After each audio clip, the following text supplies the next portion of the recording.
Now, let us go to the next step. What is the next step? React to the question. React to the question, right? Now, let us see how to react to the specific types of questions first.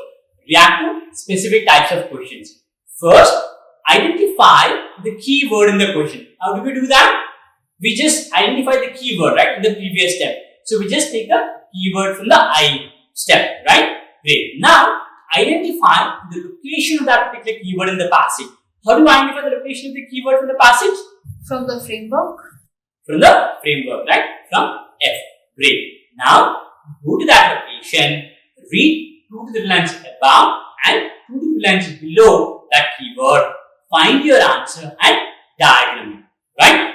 So, I'll explain you the process of diagramming while we are implementing the approach, right? While we are doing the questions. Okay? For now, these are the steps to react to specific types of questions, right? Now, let us see how to react to the general question types. Remember, for general question types, you don't have to go back to the passage at all. You can answer all general question types from the framework itself.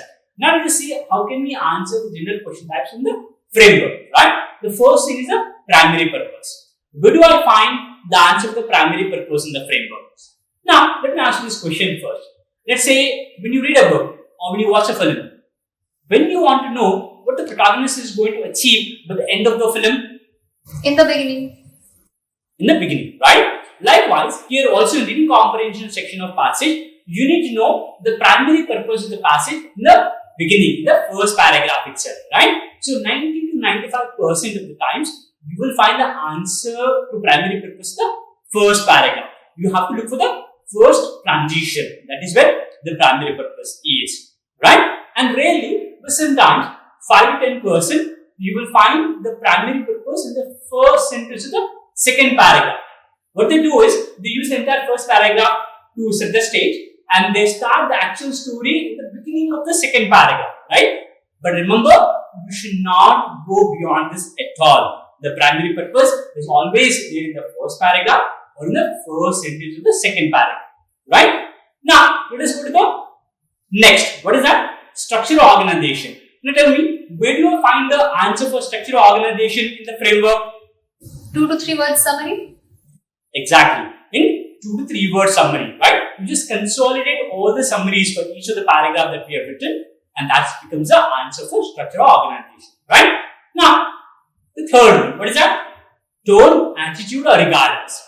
Now, where do I find the answer to this question in the framework? Now, tell me, where do you find the answer for this question?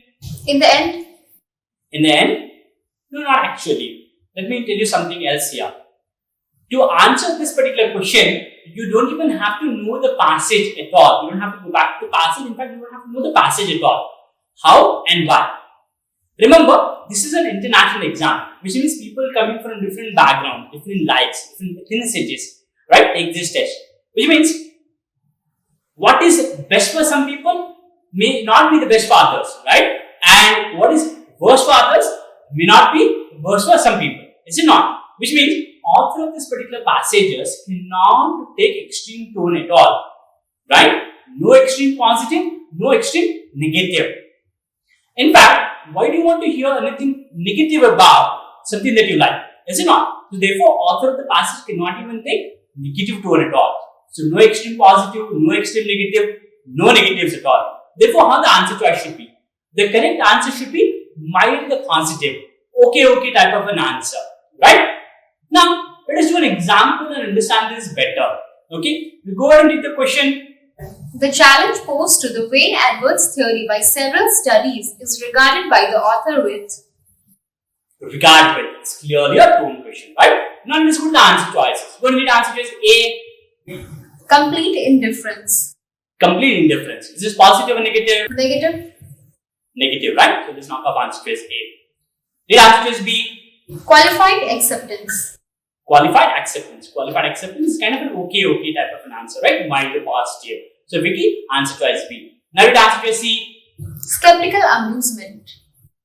Skeptical amusement. Skeptical is clearly doubtful. So this is again negative or positive? Negative. Negative, right? So we knock off answer choice C as well. Now read answer choice D. Perplexed astonishment.